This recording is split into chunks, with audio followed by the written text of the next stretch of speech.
What's up, everybody? Welcome to another episode of Cinema Royale. I'm John Nolan. Handsome guy to my left, or right, I'm not really sure, is Travis Hobson. We're the Punch Drunk Critics, movie critics from the DC area. But you knew that. You've been watching the show, hopefully. Before we get started, I'll get the stuff out of the way in the beginning. Make sure to like and subscribe if you like our stuff. We got tons of interviews that have been posted recently, including with Maggie Q, who is in the Protege that we'll be talking about a little later today. And we have been cranking out interviews left and right, so we're getting really good stuff from a lot of really big names. So make sure you like and subscribe to the channel so you can be the first one to get all that. I'll throw the other ads throughout the show. But this week we are post first COVID-19. We're after the first post COVID-19 Awesome Con. Awesome Con, for those who don't know, is a DC area Comic-Con type deal, which has grown exponentially in the last couple of years. I remember thinking how puny it was when it first came out, if I can even say that out loud, but I stand corrected. It's gotten huge. Names like Michael J. Fox, Christopher Lloyd, Christina Ricci were all in town over the weekend, and we had somebody very close to us, matter of fact, he's on the call right now, who did a panel there. With some of our other punch drunk friends, Rocky Haddadi, May Abildaki was on there with you. Yeah. What was how was Awesome Con? What was that panel all about? How'd that go? Jen Chaney was with us too. Chaney, it went great. I think it's my third year doing it there, and I usually do it at Middleburg also each year. But I changed the formula a little bit. I always skew the Awesome Con version of it a little bit younger in terms of panelists, and then the Middleburg one's a little bit more mature, different audience. But yeah, no, it went fantastic. I was a little bit worried because they moved us to Friday night at 8:45 in the evening. So I was a little bit worried that there wasn't going to be anybody around still. And frankly, there wasn't. I mean, Friday at AwesomeCon was pretty dead. Honestly, there wasn't a lot of people around. It picked up business on Saturday and Sunday, of course, but Friday it was not very many people there. We had a really good turnout for the panel. Went really well. It was a lot of fun. So it was good. That's good. Awesome. I mean, what was attendance like at the con? I mean, it was obviously still below normal, I'd imagine, but yeah. It was definitely an impact because of COVID and everything. You could tell people weren't going to show up for something like that for the most part, but it was a pretty decent sized crowd. I would say I went back there on Sunday. I didn't go there on Saturday, but I heard that that was a pretty big crowd, and it was a pretty decent sized group on Sunday. So yeah, it was good. Yeah, man, I couldn't make it out for COVID reasons, but I was really disappointed first that I couldn't make it out. But then when I saw somebody, I don't remember who, but somebody had taken a picture with Christina Ricci that was there, and I just know how devastated I would have been if I got to meet Christina Ricci and she had to be wearing a mask, so I couldn't see that adorable little nose of hers. You couldn't see her face. She's wearing a mask. She's super pregnant. She's pregnant? Oh, I didn't know that. Congratulations to her. Yeah. So, now my video was cut out. Hold on. Yeah, I think I got all my technical issues out prior to the start of the show. So, so we got a bunch of reviews for you today. We got Demonic. Travis is going to talk a little bit about Shang-Chi, which he's seen already. We have Reminiscence. Reminiscence. I can't say that word. The Protege, and the Night House. I can't say any words, apparently. Yeah. And tons of news, including one huge piece of news with something we all kind of expected was coming in the Marvel universe. But I guess I won't bury the lead on that. We'll get to that, or I will bury the lead, rather. So. Yeah. So check out, before we get started, because I went to Awesome Con, so I spent a lot of money that I really didn't need to spend. I bought myself a Sega Dreamcast. I was out really? There. Yeah, I splurged on it. Wait, is this like one of the remastered ones that's like tiny? Like an OG? No, OG Dreamcast. Oh, that's see, the Dreamcast was a groundbreaker. People forget that's the first one that had a big like controller with two sticks and all that stuff. It's still my favorite system of all time. The problem is the game that I want for it, that I really miss the most, Rival Schools Project Justice. You can't really get it for less than $200 to $300. That's how rare a collector's item it is. It's ridiculous. But look at the pop I got. My friend Jalinda, she bought a couple mystery boxes. and we both got one. She had me one. She took the other one. I got a pop with Arnold Schwarzenegger T-800 from Terminator Dark Fate. Right, I got a Terminator Dark Fate Oh, on it. nice. No. I did. But she got this Oh, wait. Predator. And it's Predator like coming out of the water. Remember when he was coming out of the Oh, water? yeah, and the camouflage was splitting Yeah, it. Yep, yeah. yep. She got this, and when I saw it, I was like, "It's Predator. I like Predator. You know, I like Predator." I basically whined until she traded with me. Dude, that is legit. This Ah, that is is not awesome.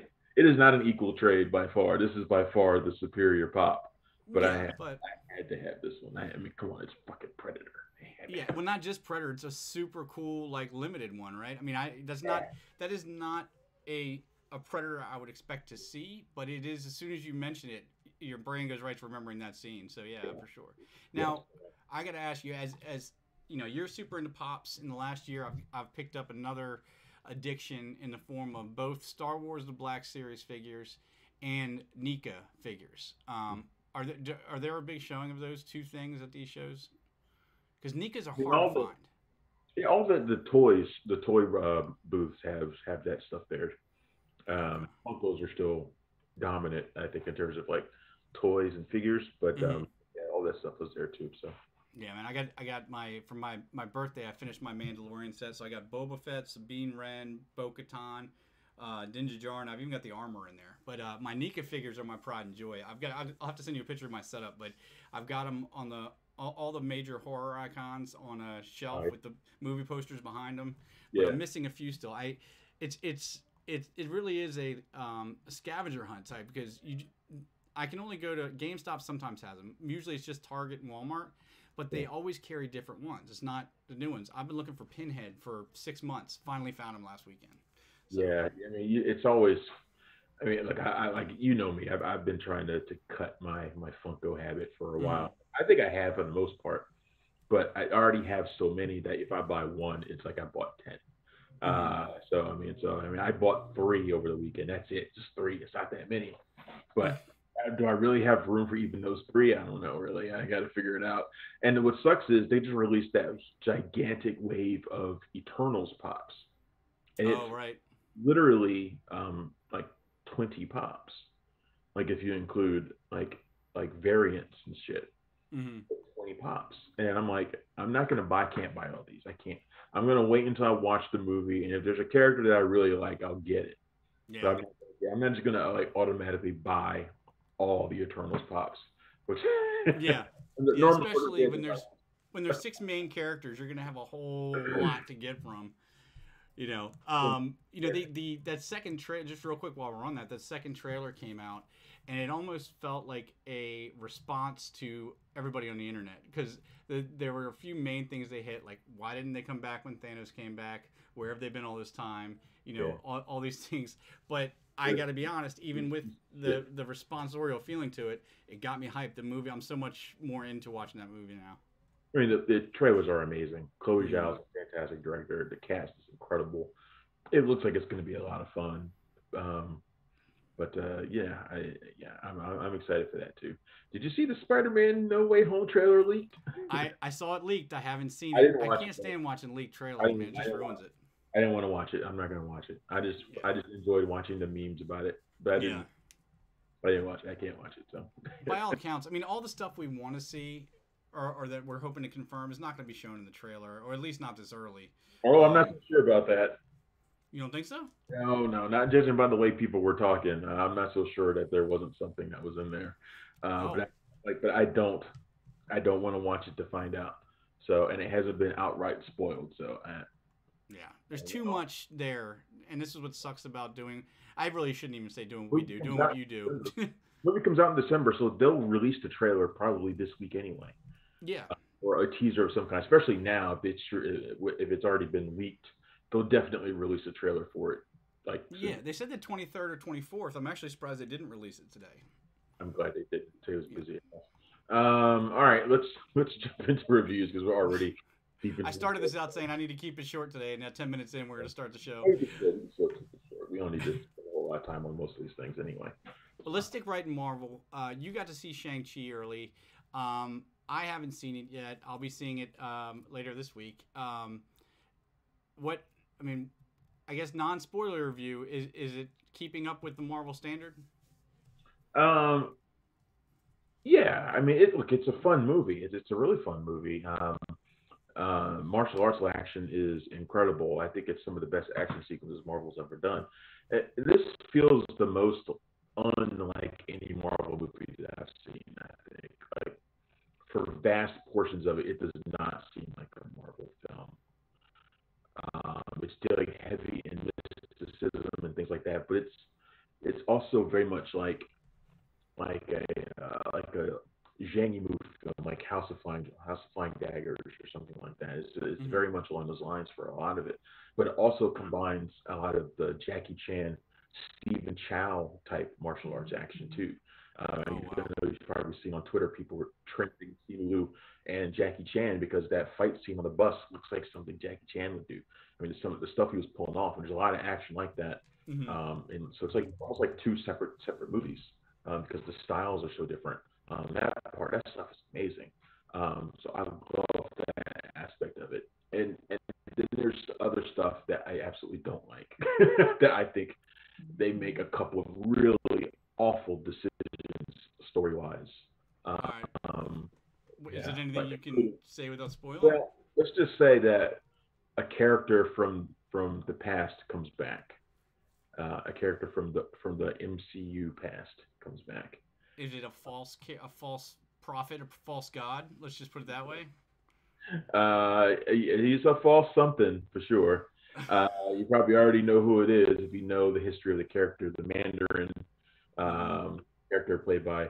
Well, he's known as Wenwu in the movie here, played by the great Tony Leung. Tony Leung is one of the best actors in the world. Mm-hmm. Uh, Amazing here as Wenwu, Shang-Chi's father. Um, he's so good. He's so good that you can't look at him as a traditional villain.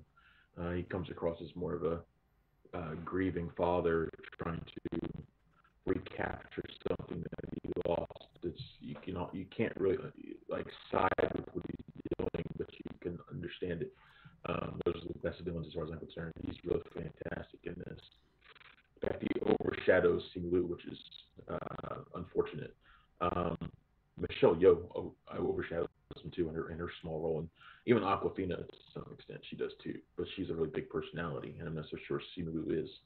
Um, but yeah, this character comes back, and he absolutely shouldn't have come back. He really shouldn't have. He gets mentioned. They name check him. They Mm-hmm. explain him, and that really should have been all they did.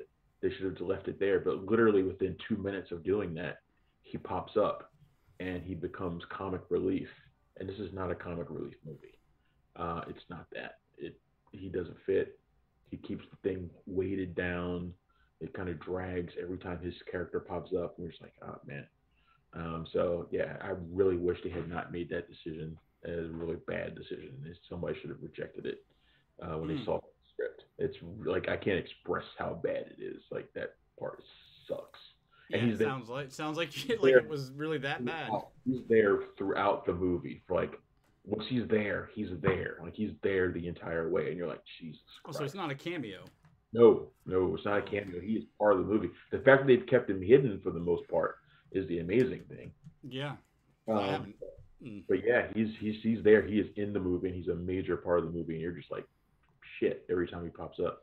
So I really wish they hadn't done that because so much other stuff about the movie is really good, and I'm eager to see that side of the mystic part of the Marvel universe explored more.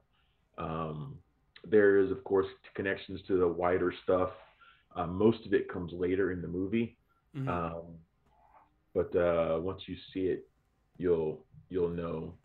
Um, you'll see where the connections are, and of course, it's directed by Destin Daniel Cretton. So if you know his movies, Glass Glass Castle, Short Term 12, Just Mercy, you Mm-hmm. have a pretty good idea of who probably makes a cameo in this. So yeah, but yeah, it's a good film.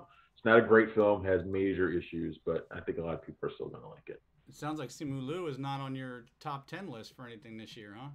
No, no, no, I no. mean, it didn't sound like you were too impressed with him.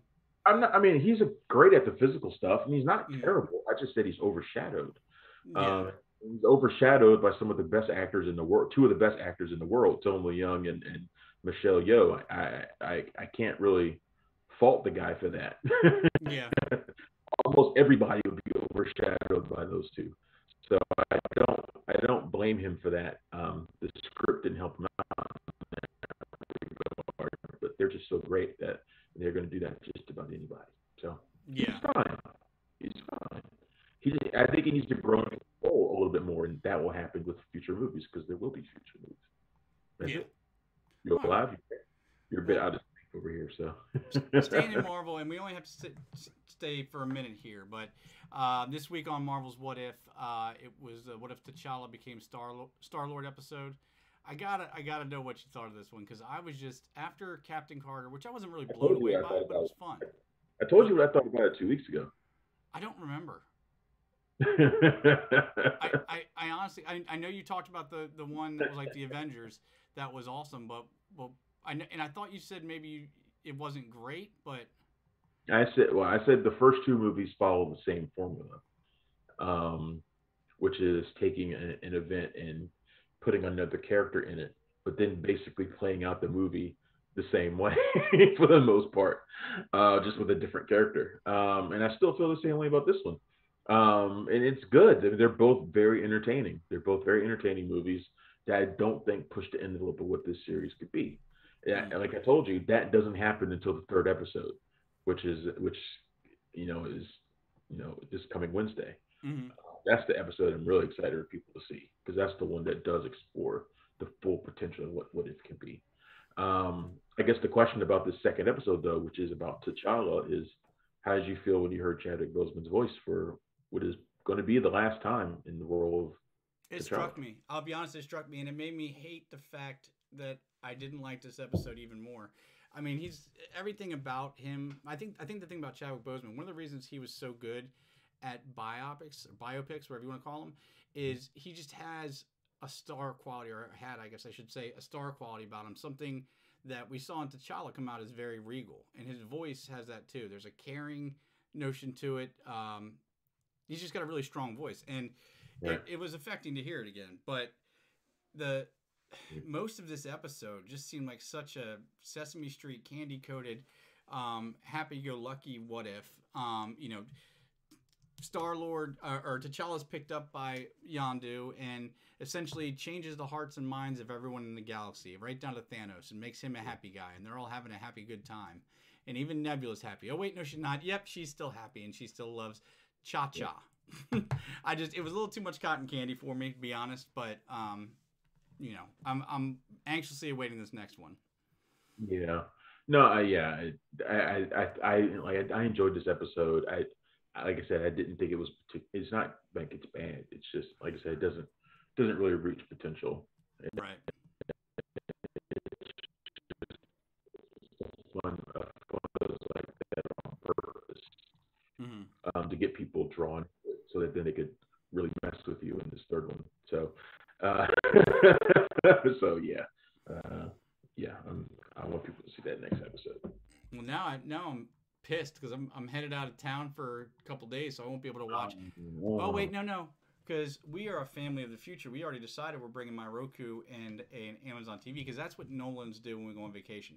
We don't look about where we're going to go, where we're going to eat. We think, how are we going to take our TV with us? You're gonna forget it. You're gonna forget the Roku because you're gonna be scrambling to get the kids ready, and you're just gonna forget it.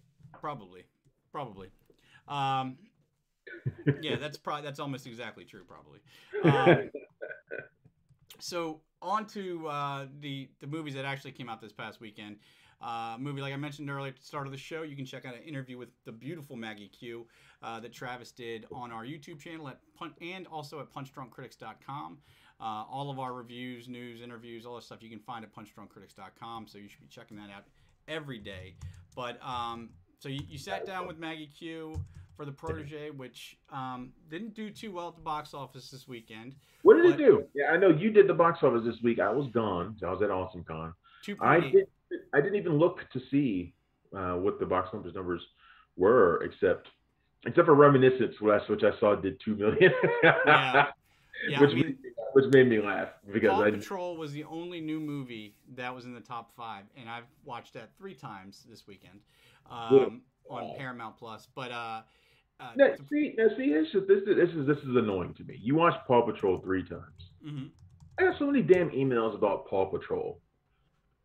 I didn't know I was watching. I didn't know I was watching Paw Patrol until Saturday morning. See, when I say I watched it 3 times, what I mean is that it was on and my kids wouldn't let me watch anything else.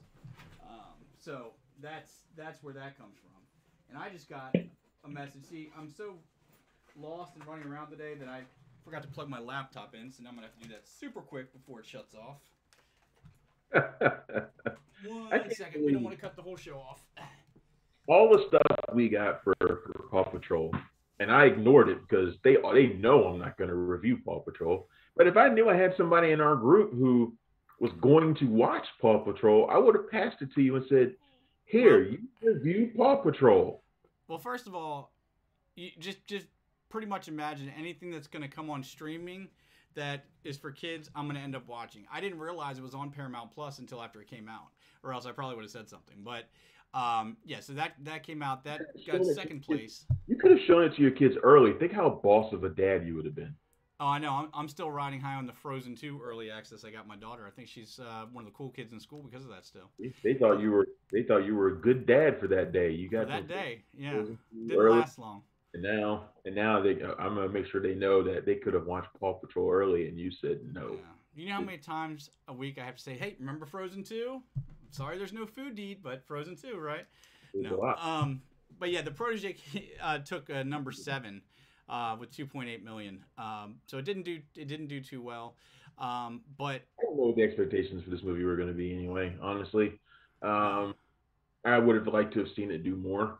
Mm-hmm. I really liked this movie. Honestly, it's my kind of movie. I mean, I'm big into the, I call him the Luc Besson style of hitman thriller, and especially when it comes to female-led hitman movies. I love them to death.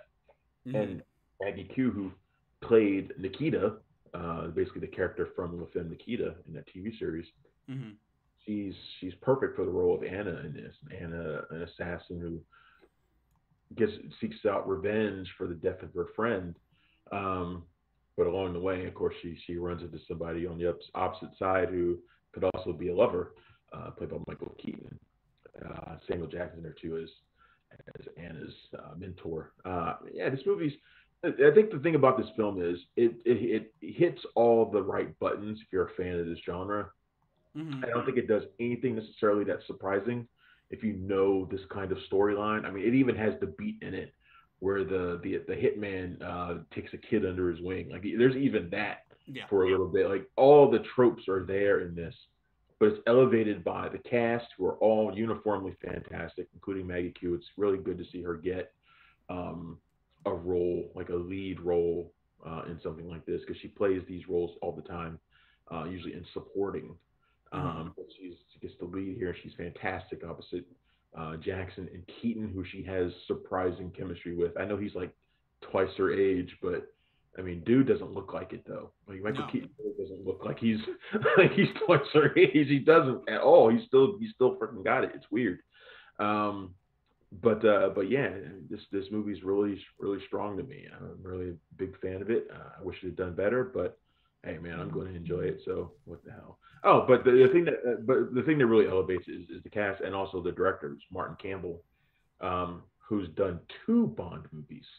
Not just done 2 Bond movies. He's been the guy that they turn to revitalize the franchise, like both times, like GoldenEye with Pierce Brosnan, and then he did Casino Royale with Daniel Craig. I mean, those are like key Bond movies. Oh yeah. They entrusted him to do them, and he did them both, and they're both great because of him. Of course, he did something like Green Lantern too, but I would say that he never should have been the guy to direct Green Lantern anyway. It's not his kind of movie. It's just not. This is his kind of movie.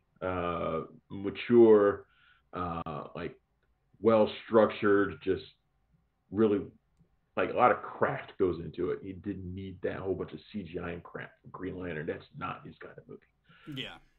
This is more his speed, and he's really good here. Yeah, I mean, You mentioned Michael Keaton and his age. That was probably one of my biggest surprises watching this. Is he doesn't look. He looks like he's in his early to mid 50s. And what is he in his mid 60s? Got to be right. Yeah, yeah. And he still holds up an action role pretty well. But yeah, Maggie Q, who I'm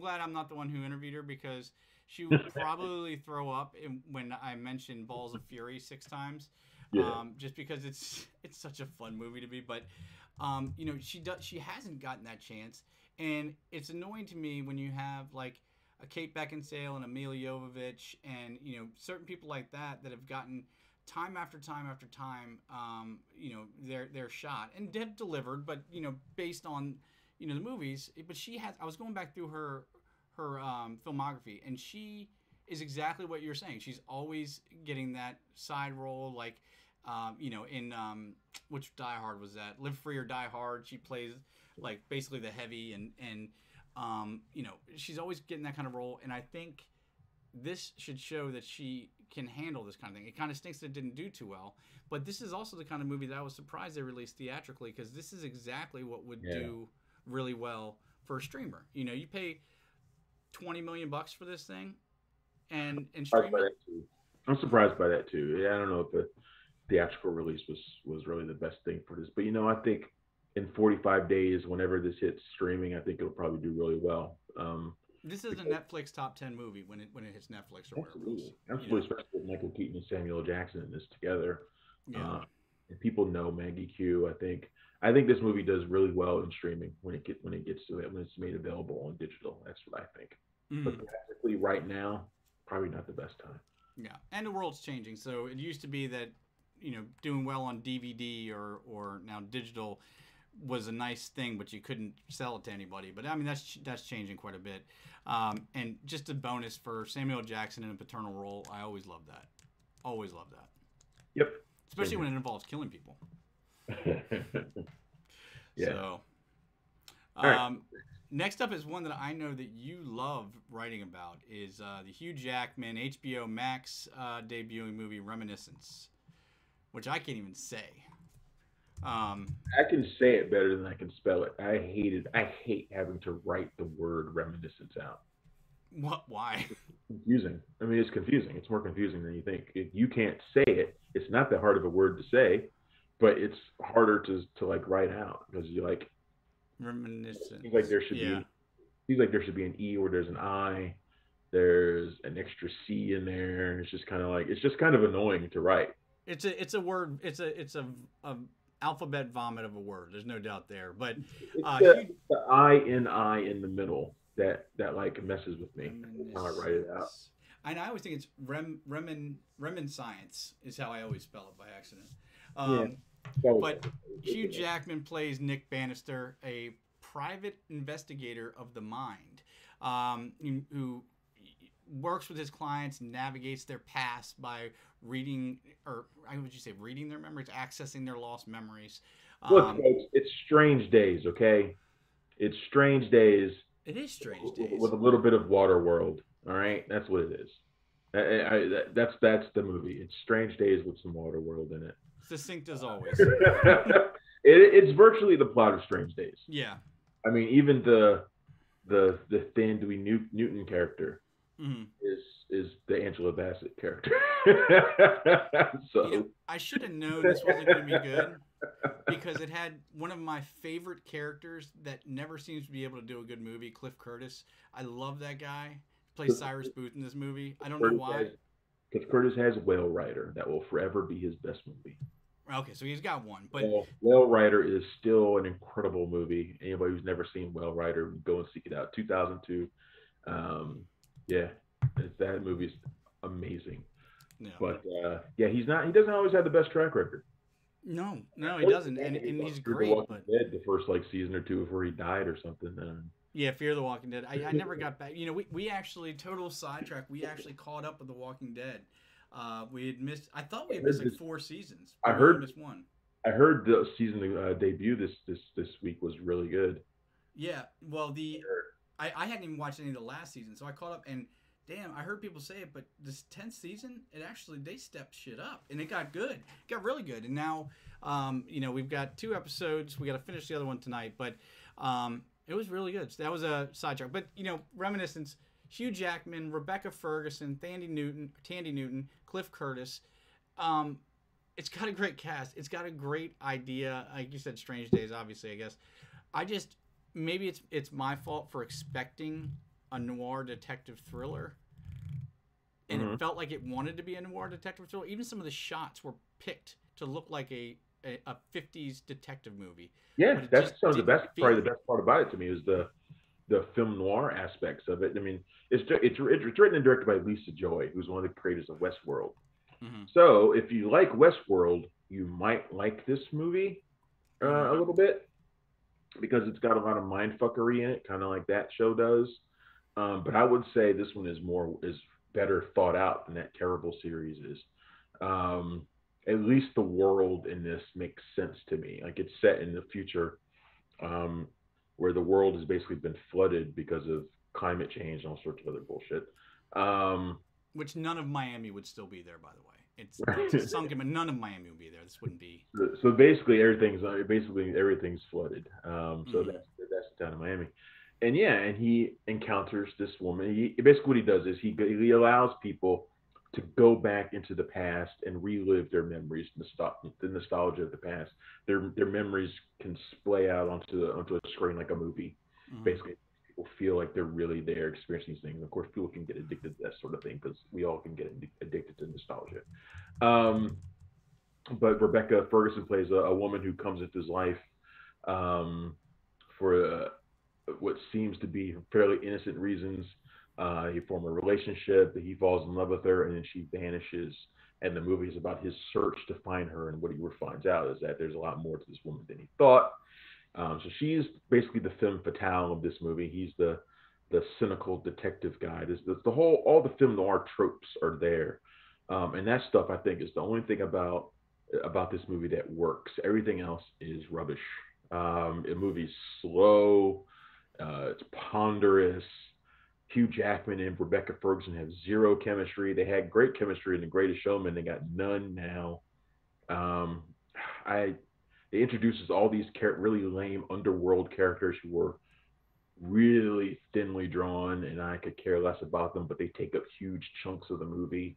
Mm-hmm. Yeah, man, this thing just dragged, and I was just like, good God, get me out of here after a while. But a 2-hour movie felt like it was 3. Yeah, it wasn't for me. And on paper, you might think that it would be. I kind of knew it wouldn't be as soon as I knew that Lisa Joy was doing it. Mm-hmm. I kind of knew it wouldn't be because I knew it would have that Westworld pacing. And it does. It has that Westworld pacing, which is like. Yeah, and Westworld. I fell off. I fell off after the first season because it got too confusing, and that's you say mindfuckery, and I say there's a thin line between mindfuckery and complete confusion, and I felt like this fell on either side of that line too often. Like it was kind of on the balance beam, but it kept tripping and wasn't staying right there. So it's on HBO Max. You can watch it for free, but I will warn you that, like Travis just said, it feels like a long movie. Some really cool shots, some really cool atmosphere, but that's about it in my estimation. Yeah, I agree. I say avoid it altogether. But. For sure. Neil Blomkamp, who we all know and love from District 9 and Travis's favorite movie, Chappie, is now jumped in. If you watch last week's episode, you'll know that Travis talked for about 15 minutes about how Chappie was his favorite movie. Yeah. Oh yeah, that sounds like me. Yeah. This is another of the COVID-19 films, filmed at the height of all the restrictions. Take that for what it will. But it's about a mother and daughter having a lot of who haven't talked in years, and her mother's a murderer, and there's demons, and it looked like a Neil Blomkamp film. It looked really good for as cheap as it was. This dude, he needs to tune DC films into who he uses for VFX, because he uses no money and he makes it look really good. Unfortunately, possession films are so far overdone at this point that you're gonna have to do something really special to get attention. And he didn't. I don't think he did that. I was, really more bored with it than at the same time that I was bored, I was kind of, not stunned is too strong of a word, but I was drawn to the visuals, to how some of the the shots looked, but nothing new is brought to it. They try to make it a little bit more mysterious. What is the rift between mother and daughter other than these murders that she's been accused? What was the deal with the murders? All this kind of stuff, but it just didn't do anything for me. Yeah, I agree with you. The visuals in this are great. Like, it's set in this simulated world, this virtual reality world, so it's not just a straight possession movie or anything like that.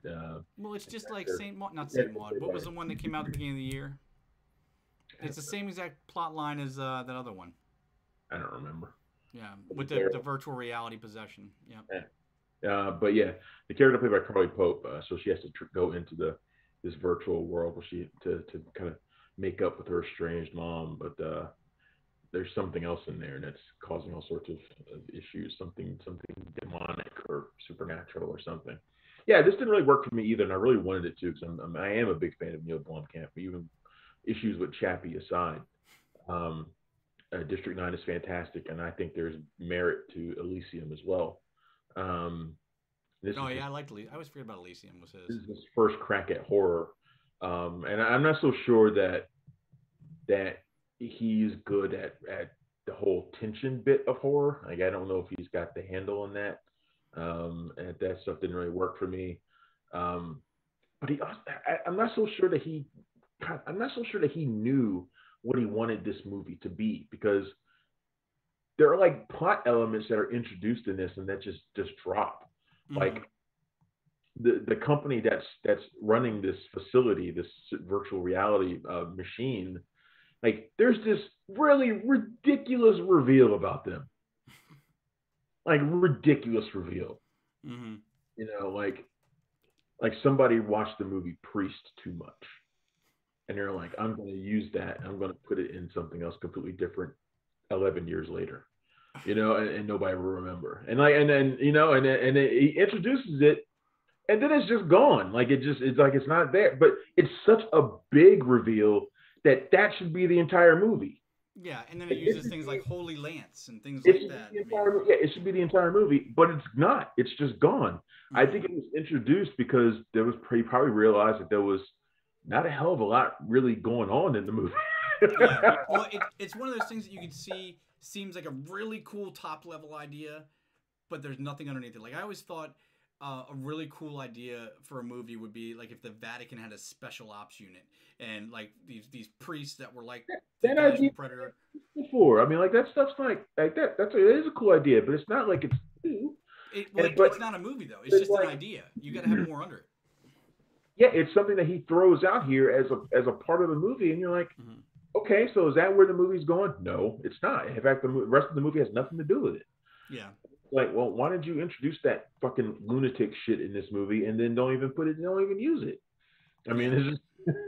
And the simulation thing's been done too much already, kind of. Like, it's only been done 3 times. The movie whose name I can't remember at the beginning of the year this year, the other possession movie, and then Black Mirror did it. I just feel like I don't like there's something I really dislike about the simulation gimmick that when it's used in movies, especially in relation to this. Yeah. It looks really cool, like the whole simulated world that she's in. I think it looks really great. You're never going to get me to complain about the look of his films, and this one looks good too. He's best when he gets to work. How is this possible? His budgets.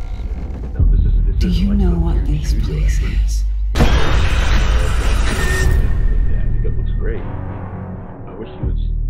Your mother, Angela, she's our patient. I've been out of touch with her for a very long time. My God. Her mind is very active in the simulation. Simulation? She went on a homicidal rampage. This is your chance to ask her why. Which, David Bruckner and David S. Goyer wrote it. You have to go. You have to go. Guys, please let me out. we doing? No. Just Nothing wait. bad's happened to her. The I've seen that movie, and I'm trying to think what it was. Was it Tumbledown? How did it Tumbledown? Let me see. Now you got me looking because I'm a big fan of Rebecca Hall. Yeah, me too, and that's why I want to see her happy. Our friend Lauren Bradshaw is not a fan of Rebecca Hall, but I love Rebecca Hall. What was the film that I saw her in that I really liked? Well, while you look it up, so Rebecca Hall plays a woman named Beth who retreats to a lakeside home that her husband built for her after his, well, that sounds funny. Her husband passed away. She goes back to the lakeside home he built for her. She's trying to, grieve and get over everything, and starts having nightmares and then visions, and things get worse. And you've heard the story 100 times before. It's haunted. It's a haunted house story. And then she starts looking into all of her husband's stuff and the mystery unravels about who her husband was, and looking for all the answers everywhere. And it's the haunted house story. It's two misses in horror, as far as I'm concerned. I just wasn't a fan. Oh man, I love this movie. I think this is one of the best films of the year. Yeah, I love this film, man. Looks incredible and terrific atmospherics. It's one of those horrors that is dealing with the aftermath of tragedy and kind of grieving, although there's a lot more than grief going on here. But it's sort of like we've dealt with these a lot lately, from Hereditary to the Babadook. And I think this is the best one since the Babadook. I think above Hereditary. I think Hereditary is overrated, so that's not saying much for me to say that it is better than Hereditary. I love the fact that Rebecca Hall's character is not somebody who is wallowing in such grief that she's a drag like a drag of a character. Like, her character is really entertaining. Like, she's a rough around the edges. She doesn't take shit. I love her character. I would have followed her character into a different movie. I think she's really great in this. Mm-hmm. I think this movie is fantastic. It's got a couple of nice jump scares in it.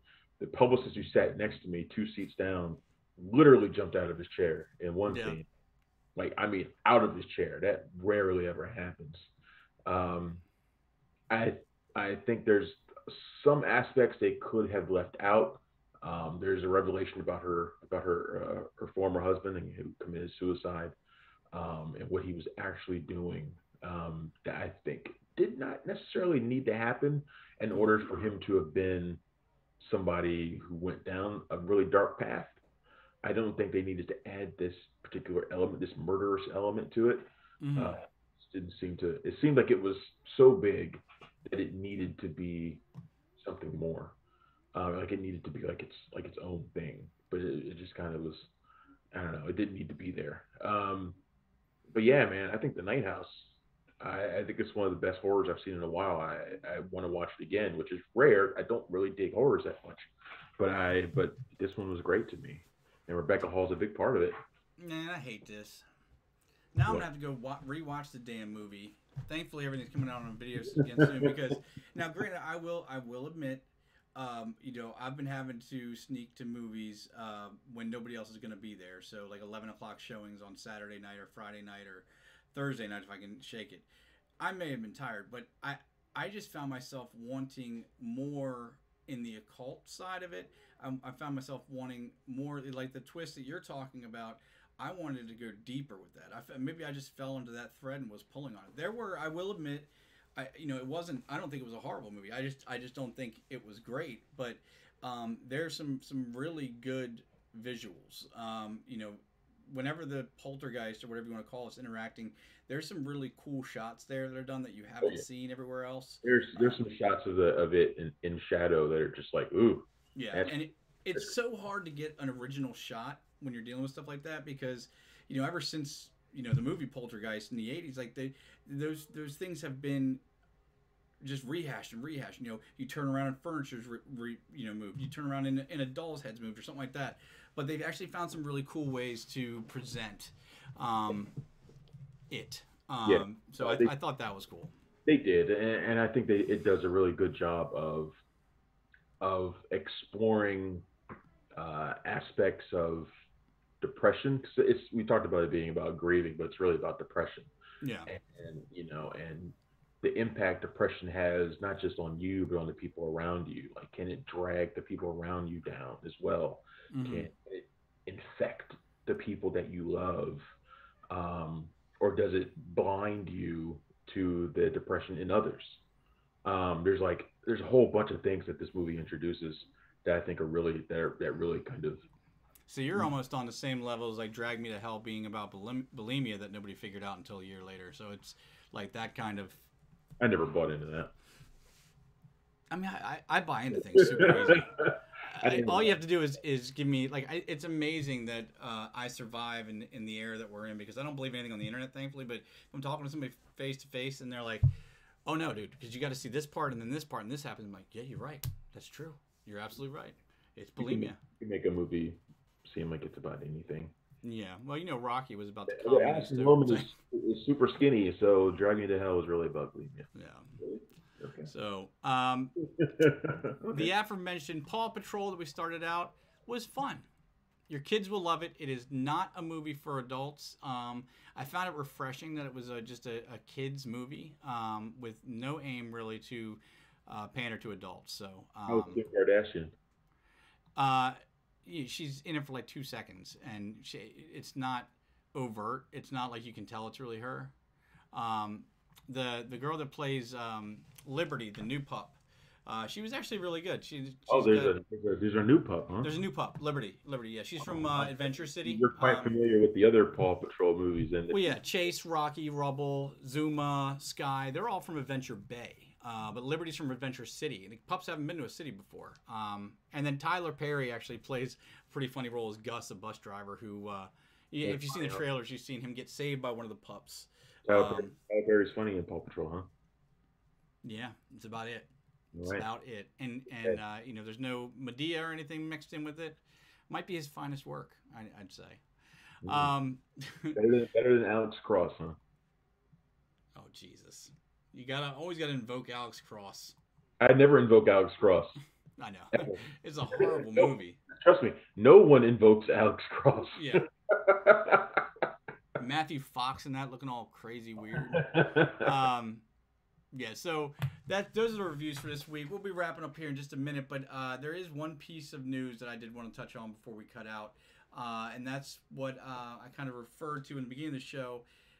Ever since Tony Stark took to fall in Avengers Endgame, the name Riri Williams has been falling off people's lips. She played Ironheart in the comics. Not played, but Riri Williams was Ironheart in the comics. She's basically kind of like an American... oh, shit. What's T'Challa's sister's name? Suri. She's basically like a American Suri, just a genius...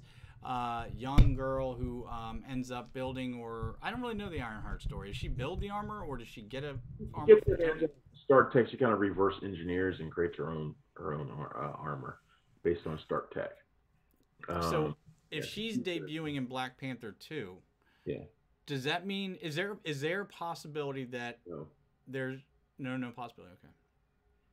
Okay. Is there a possibility that there's no new Black Panther in Black Panther 2 and that it's Riri Williams and Ironheart?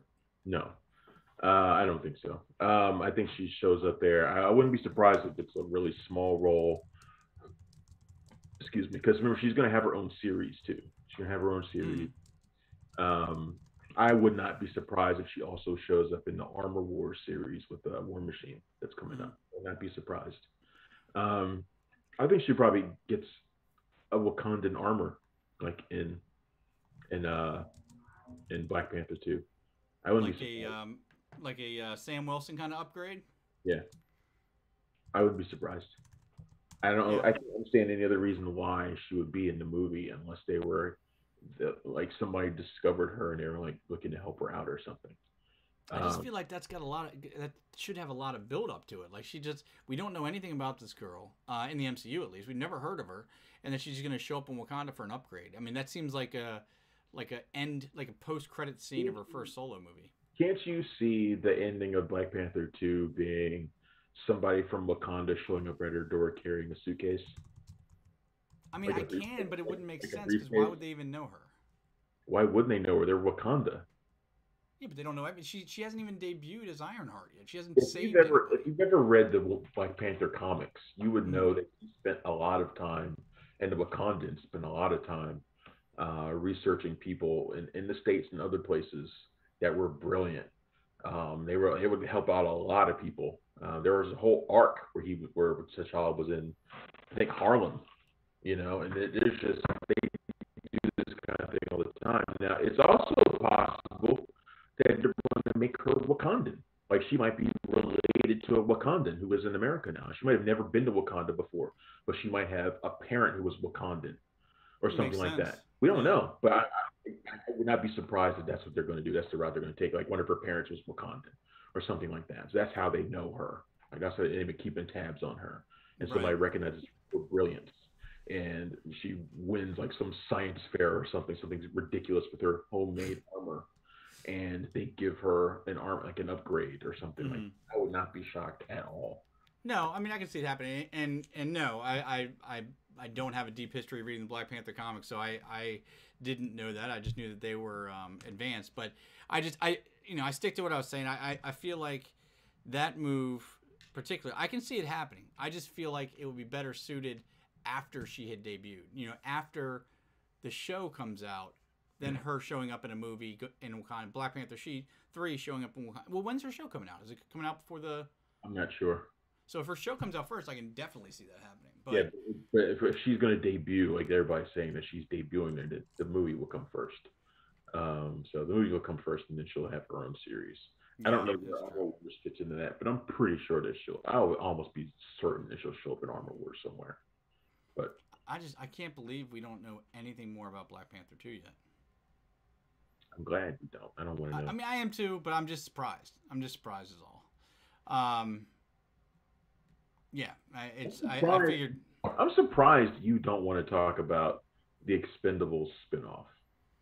I'm kind of done with the Expendables. I mean, Stallone's 70 years old. Now he's talking about spin-off films. It's been, 7 years since the last Expendables. And, the first one was exciting. The first ones were exciting because it's getting all these names together we've never seen before. They weren't great movies. They were fun as hell to watch. They weren't great.